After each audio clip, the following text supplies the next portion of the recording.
Pour la première fois, l'OTAN ouvre ses portes à la presse. Son nouveau bâtiment est encore en chantier. Un siège agrandi, 250 000 mètres carrés. C'est moderne, c'est lumineux, un lieu hautement sécurisé aussi. Et regardez bien, c'est sans doute l'une des rares occasions de découvrir l'OTAN de l'intérieur. Eric Van Duyst, Thomas Kinet. Depuis la rue, il évoque une vague, en fait une série de 4 vagues successives. L'architecte américain a voulu évoquer les doigts entrecroisés des deux mains. 80% de la structure en béton est désormais posée.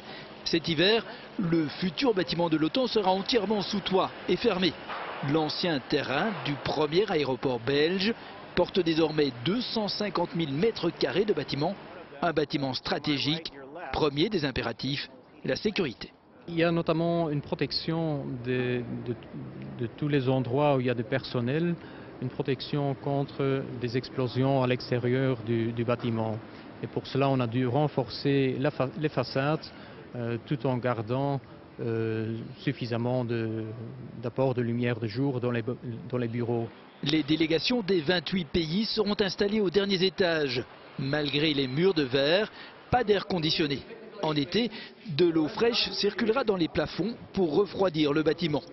Le projet se veut économique, écologique et, dans la mesure du possible, personnalisé.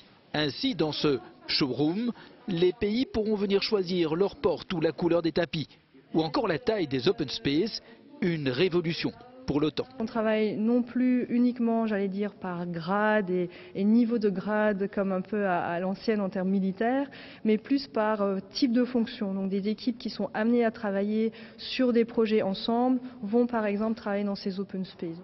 Nous sommes de l'autre côté de la rue, juste en face, l'actuel siège de l'OTAN, construit en 1967 au cœur de la guerre froide.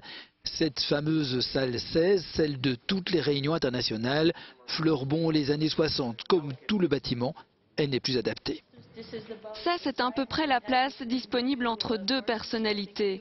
Je pense que si vous les invitiez chez vous, vous seriez gêné de les placer si proches l'une de l'autre.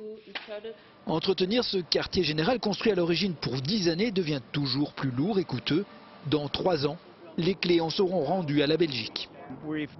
Nous avons maintenant commencé nos discussions avec le gouvernement belge pour définir dans quel état nous lui restituerons l'actuel quartier général. La Belgique doit encore décider de quelle manière elle réaffectera les lieux. L'agenda du chantier est respecté, seulement 4 mois de retard à cause de tonnes de bombes de la guerre trouvées dans le sol. En mai 2016, les 4500 membres du personnel de l'OTAN se croiseront au cœur de cet atrium.